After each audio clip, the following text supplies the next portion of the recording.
Yeah, what up, y'all? Speak to Weaver from the Drop a Gem Show, the most infamous hip hop and boxing podcast on the planet.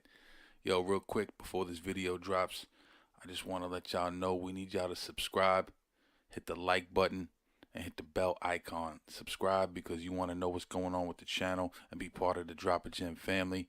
The bell icon notifies you immediately when we have a video dropping, and we drop several a week. And also hit the like button because it increases the visibility of the show. So we thank y'all for your support. Again, hit the subscribe, like, bell icon, and we'll catch you on the next video. Peace. Talk a little bit about, growing up in Boston as a youth. Give us a little background on you. Shoot, man, I'm 70s, so I came up, in the 70s and 80s, man. I kind of a whole different era, obviously, from the times, when I came up, the hip-hop was just, starting, and I was still like a little kid, you know what I'm saying? So, into b-boying and graffiti, all of that, dance, did all of that, and, and kind of moved into beatboxing and rapping around like 80, 84, 85. And all of our stuff was from New York, obviously. So people would go to New York or go visit family and come back with all the tapes. So, obviously we had our own radio stations too, but when you got a Red Alert tape or Mr. Magic tape or, any of those, man, Awesome too, it was just crazy, you know what I'm saying? So to get to listen to all of that, man, that was the big influence, man, a lot of those tapes and then a lot of the local shows too that we had here in Boston. Yeah, speaking of the local shows, you came up with FTI, Fresh to Impress, correct? Yep. Yeah, so talk about that experience a little bit, just coming up and just being your first crew and what that was like, coming up on the local scene. It was dope because they was a crew that had a name for themselves, man. And, they was fresh. They always stayed fresh. I wasn't really into clothes and all of that, but that was part of, the name. And, right. They lived in my neighborhood, man. So, I told them that I had beatbox, man, and, they let me join the crew, man. And that was like, it was huge for me, you know what I'm saying? Because I was still a kid, and they still actually had to ask my moms, could I go and do shows? You know what I'm saying? So I was like a young people. Yeah. Man. So they was like, they was older, a little bit older, like 18, 19. So they was like, he'll be good with us, blah, blah, blah, and all of that, man. So once I got into that crew and started doing shows, and then we put out a record in '86 that I was beatboxing on. It was a compilation called Boston Goes Deaf. That was that Susie Q joint, right?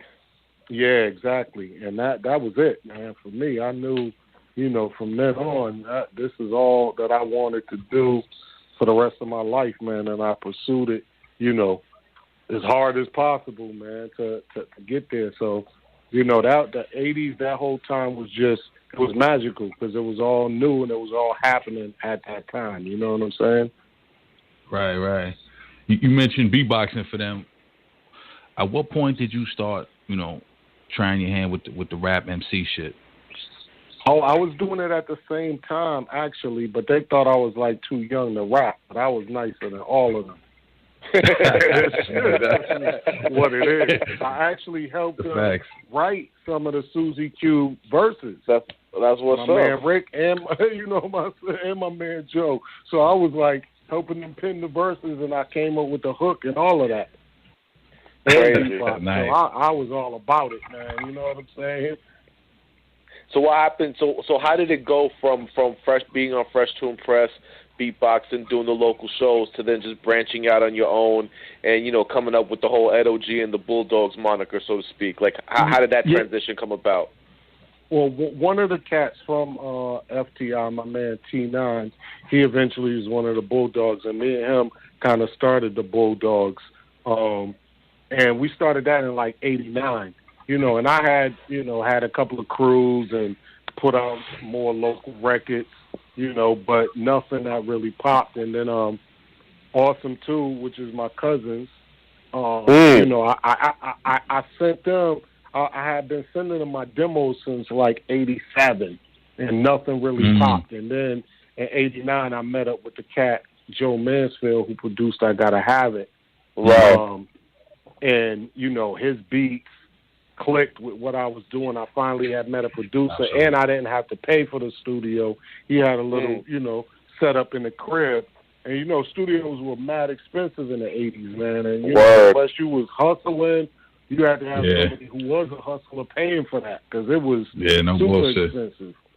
You know what I'm saying? And that's exactly what I did. We would have the hustler niggas, y'all niggas can rap. Yeah, we got y'all. They're paying for the studio and all of that. You know what I'm saying? Of course, but it wasn't like that. So 89 was great because that's when I really got to just record as much shit as I possibly wanted. All them rhyme books and everything I had been writing, and, I got to record all that shit. So that's how we ended up getting a deal in 90. We started recording in like 89 and then sent Awesome 2 the demo in 90, and then they got us the deal. So that's how Awesome 2 got you the deal with Mercury. Okay, did they just walk the demo in, or was it were they trying to front on you? Was it an easy process? Nah, it was the first label they took it to. They took it to because the label was PWL America, and they had a distribution deal with Mercury. So, okay. So they took it to them, and they loved it, and they wanted to sign us, and we signed with them, and the rest was history.